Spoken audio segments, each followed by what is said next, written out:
ustedes saben, en la balística existe gran cantidad de cartuchería diferente, ¿sí? Y las denominaciones son justamente por los dos sistemas más destacados en cuanto al sistema métrico decimal y el sistema anglosajón. Es decir, en alguna cartuchería la van a encontrar en centésimas de pulgada y otra cartuchería la van a encontrar en milímetros. Entonces aquí muchas veces resulta confuso saber, por ejemplo, un 45, ¿qué significa 45? Es decir, punto 45. Y en realidad esa munición nos está diciendo que son 45 centésimas de pulgada. Si nosotros hacemos una conversión, nos va a dar 11,25 milímetros. ¿Qué quiero decir con esto? Que un cartucho 11,25 es igual que un cartucho .45, ¿sí? Es decir, cada fábrica, cada empresa, de acuerdo a donde está radicada, genera sus cartuchos en base a el sistema que se utiliza en ese país, ¿sí?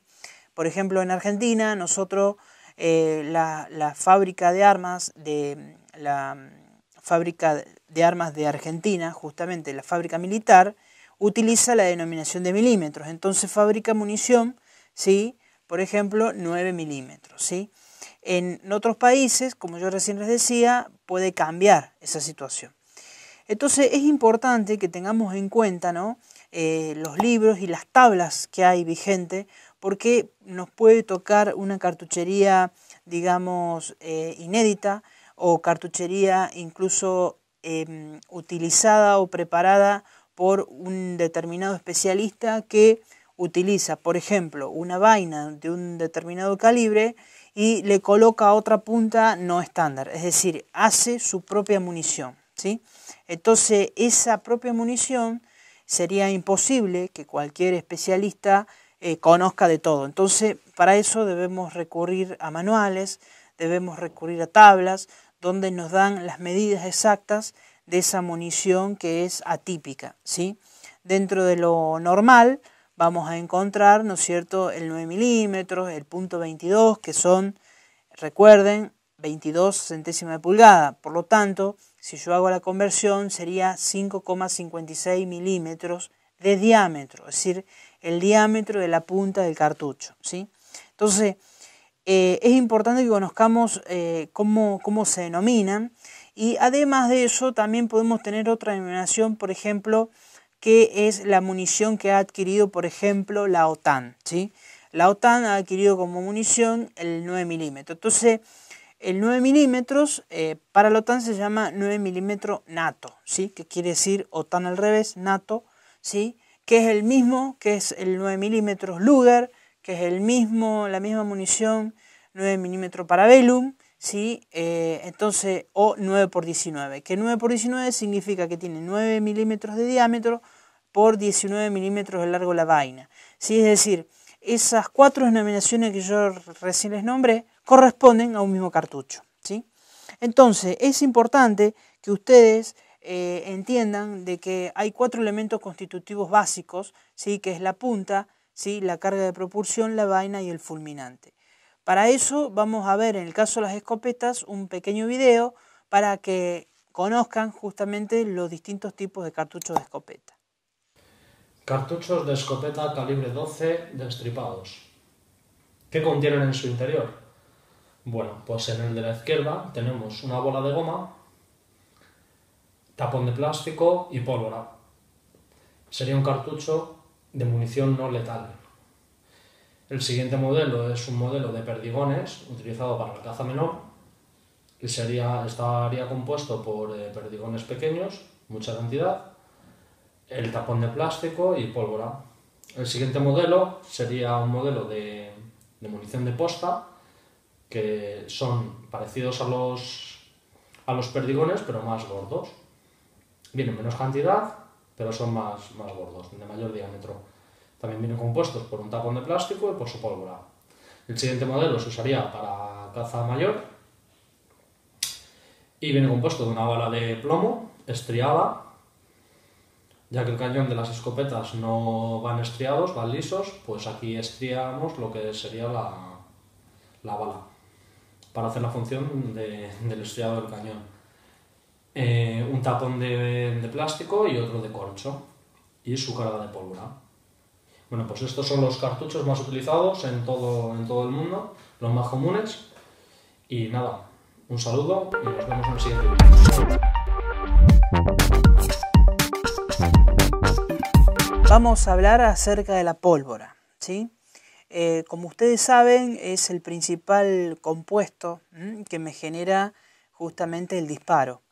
La pólvora surge con los chinos, ¿sí? En el siglo IX aproximadamente, quienes son, obviamente, dicen en el común de la gente, es más vieja que la pólvora, ¿no? Porque justamente hace mucho tiempo que los chinos son quienes empezaron a incursionar con este compuesto químico, ¿sí? Que estaba en ese momento, digamos, sus elementos principales eran el nitrato de potasio, ¿sí? El carbón y el azufre. En distintas proporciones se utilizaba principalmente para las primeras armas de fuego, ¿sí? Que fueron surgiendo luego de las guerras, ¿no? Lo interesante de esto es que esas son las que se denominaban las pólvoras negras, ¿sí? Tenían la problemática justamente de que generaban gran cantidad de humo, por lo que en el uso bélico generaba que el oponente viera rápidamente al tirador por el gran desprendimiento de humo que había, es decir, la posición se delataba justamente cuando realizaba el disparo.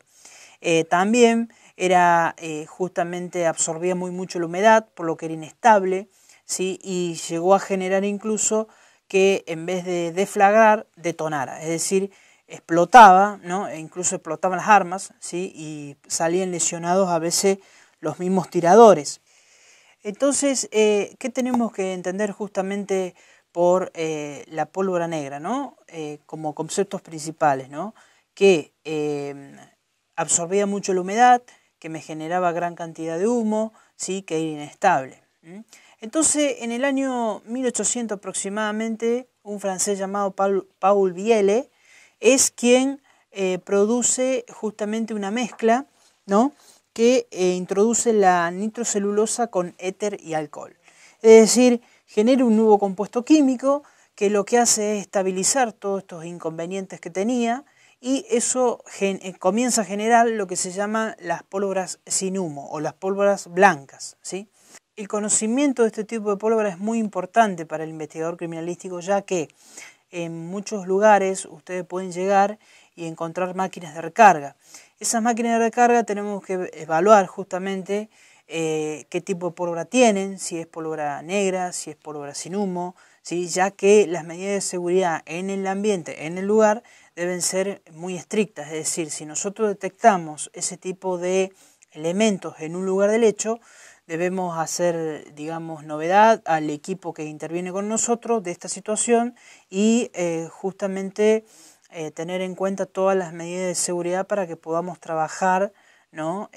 Bien y seguros, ¿sí? Ya que justamente si se llega a tratar de pólvora negra, ¿sí? Que actualmente se utiliza por tiradores con armas de avancarga, es decir, las armas viejas que actualmente se utilizan en tiro deportivo, podemos encontrar este tipo de pólvora.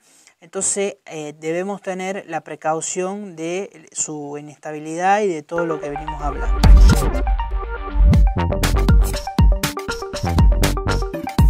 Recientemente hablamos acerca de los distintos tipos de cartucho y de la pólvora. Ahora vamos a hablar de otro componente principal, que es la punta, ¿sí?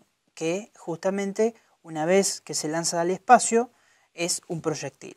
Los proyectiles, las distintas fábricas de armas buscan distintos fines con los proyectiles, es decir, se buscan distintos efectos sobre el blanco.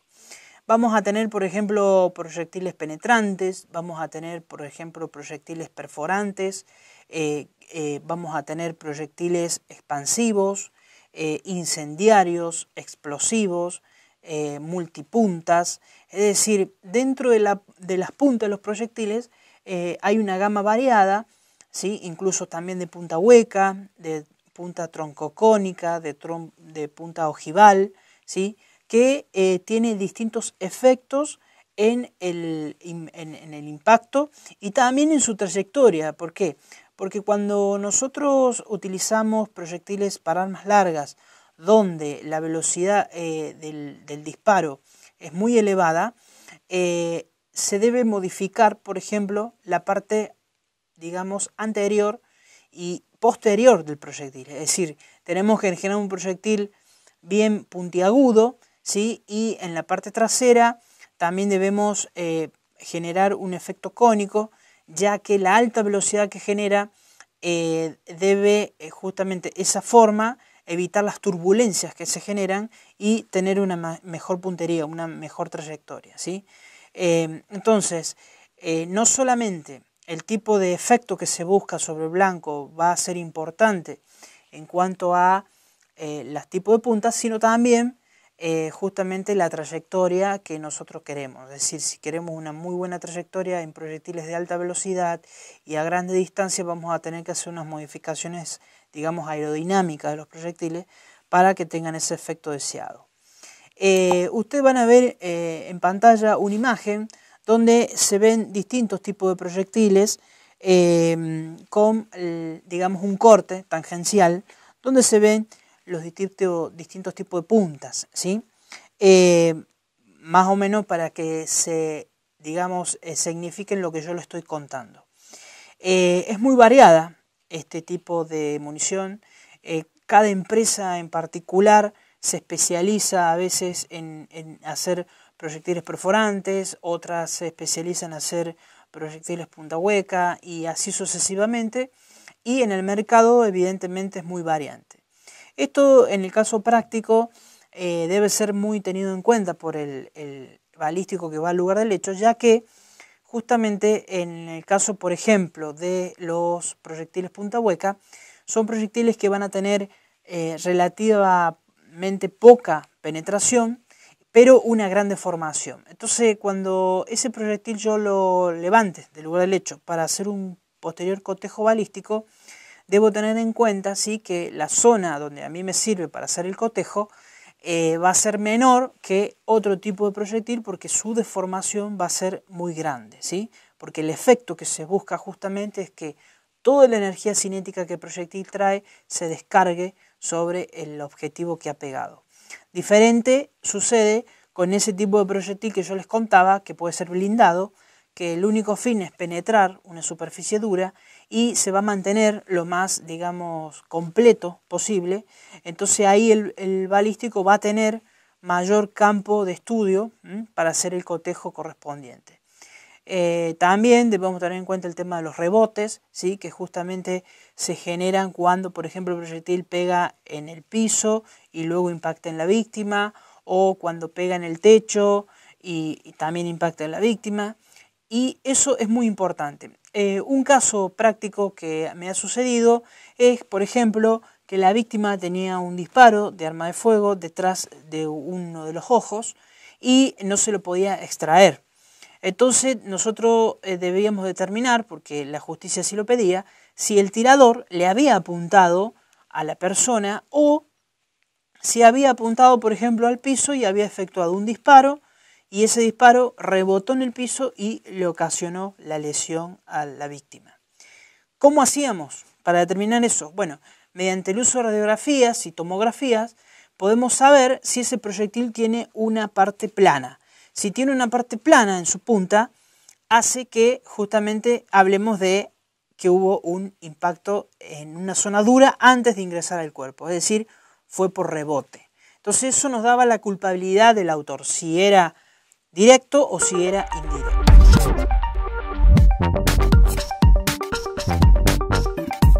Recientemente estuvimos hablando de distintos componentes de la balística, los proyectiles, las puntas, la pólvora, ¿sí? Ahora vamos a hablar justamente de lo que la materia en sí mismo contiene, que es balística, es decir, el estudio de todos esos elementos que vimos sueltos lo va a hacer la balística. ¿Y qué es la balística? Justamente la balística es lo que estudia, ¿sí?, el movimiento de los proyectiles, ¿sí?, los efectos que estos producen y sus trayectorias, ¿sí? Es decir, dentro de todo eso obviamente tenemos por un lado las armas de fuego, Por otro lado, la cartuchería, como recién lo mencionábamos, la pólvora, las puntas, es decir, todos los componentes lo va a estudiar la balística. Ustedes van a ver en pantalla un cuadro donde se significa las tres ramas principales de la balística, ¿sí? Que es la balística interior, la balística exterior y la balística de efectos, ¿sí? ¿Por qué es importante esta clasificación? Porque justamente cuando nosotros necesitamos realizar un análisis, vamos a recurrir a la balística que más se adecue para el análisis que queremos hacer. Yo les voy a dar un ejemplo. La balística interior estudia todo lo que sucede dentro del arma. Es decir, si yo debo realizar un estudio porque mecánicamente el arma no funciona bien, el arma a mí me llega al laboratorio, ¿sí?, producto de un secuestro en lugar del hecho, y cuando yo quiero efectuar disparos de testigo para hacer un cotejo, veo y noto que tiene un defecto mecánico, es decir, que el tirador, ¿no?, original conocía esa situación y hacía algún tipo de artilugio para poder efectuar el disparo. En ese caso, sí, corresponde justamente a la balística interior el estudio, es decir, determinar qué pieza, qué digamos, sistema mecánico no está funcionando bien o ha sido modificado con alguna intención y no es el original. Ahora, si yo tengo que hacer un análisis en una escena del crimen, por ejemplo, de que un proyectil ha impactado sobre la víctima y yo tengo la vaina y el arma en la otra punta de la habitación, ahí deberé recurrir a la balística exterior. ¿Por qué digo la balística exterior? Porque la balística exterior se encarga de estudiar todo lo que sucede desde que el proyectil abandona la boca de cañón del arma hasta que impacta en el blanco, es decir, la trayectoria, ¿sí? Ahí deberemos utilizar funciones trigonométricas, deberemos realizar mediciones, deberemos tomar fotografías de distintos ángulos para de esa manera poder hacer justamente la trayectoria que se ha generado y establecer la posición víctima-victimario que después nos puede permitir la reconstrucción del hecho, ¿sí? Finalmente tenemos la balística de efecto, que la balística de efecto justamente, como su nombre lo indica, hace el estudio de lo que el proyectil produce luego que impacta en el blanco. La balística de efectos la vamos a tener sobre material inerte, como por ejemplo una madera o una pared, chapa, un vidrio, o como tejidos vivos, ¿sí? Por ejemplo, sobre una persona. Evidentemente los efectos que van a producir los proyectiles de acuerdo al proyectil y de acuerdo a, la distancia y el tipo de arma y todo, me va a generar distintos efectos en los inertes de una forma y en los vivos de otra. Es decir, el balístico en este momento debe hacer justamente trabajar mancomunadamente, si es en el caso de los tejidos vivos, con el médico forense, porque el médico forense le va a brindar la trayectoria intercorpórea, que se llama, es decir, cuál es la trayectoria del cuerpo, ¿sí?, que ha adquirido ese proyectil. Si tiene orificio de entrada y salida, mejor, y si tiene orificio de entrada, solamente nos va a dar algo indicativo de cuál es la posición que posiblemente tenía la víctima al momento de recibir el disparo. Entonces, ¿qué es lo interesante de todo esto? Que cada área de la balística, interior, exterior y de efectos, se divide, ¿sí?, para poder hacer su estudio concreto, ¿sí?, para poder analizar concretamente cada uno de esos aspectos.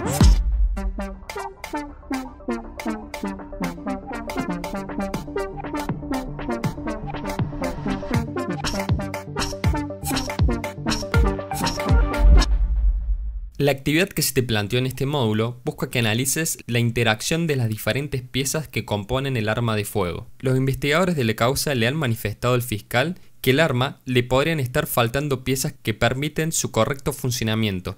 Por tal motivo, se procede a inspeccionar el arma, notándose problemas con las siguientes piezas: rotura parcial de la pieza número 6, ausencia de la pieza número 28, faltante de la pieza número 10, faltante de la pieza número 26 y ausencia de la pieza número 13. En virtud de esto, se pidió que puedas identificar cada una de las piezas con algún tipo de problema y responder los siguientes interrogantes. ¿Cuál es el funcionamiento de cada una de las piezas afectadas? ¿El arma de igual manera puede disparar con estos problemas mecánicos? Para haber resuelto la actividad, deberías haber tenido en cuenta la importancia de la mecánica de armas en el estudio llevado a cabo por la balística interior. Además, ahondar en las funciones y denominaciones de las diferentes piezas que se encuentran en las armas de fuego, en especial en las pistolas.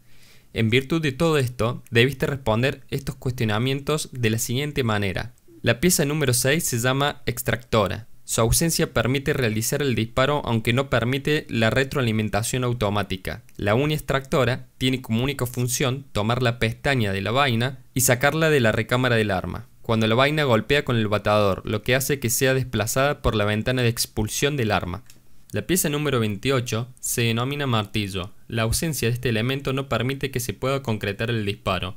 El martillo tiene como función golpear la aguja percutora, que ésta a su vez golpea el fulminante del cartucho dando origen al disparo. Si esta pieza se encuentra ausente o no tiene la tensión adecuada, el disparo no podrá ser producido. La pieza número 10 se llama aguja percutora. Este elemento es el que impacta en el fulminante del cartucho, lo que origina el inicio del disparo. Sin este elemento, el disparo no se puede producir. La aguja percutora tiene como función específica transferir el golpe generado por el martillo del arma hacia el fulminante del cartucho. Si esta pieza está ausente, el disparo no se puede producir. La pieza número 26 se denomina botador. Este elemento es el que sirve para que cuando la vaina sea extraída de la recámara, golpee en el mismo y sea expulsada por la ventana de la corredera. Su ausencia no afecta que el disparo se realice, pero evita el automatismo de recarga del arma. El botador, como su nombre lo indica, botar, echar afuera, tiene como función lograr que la vaina servida, producto del disparo, salga hacia el exterior por la ventana de expulsión del arma. Si este elemento se encuentra roto o ausente, un disparo se podrá producir, pero evitará el automatismo de la retroalimentación del arma, ya que es muy probable que se encasquille.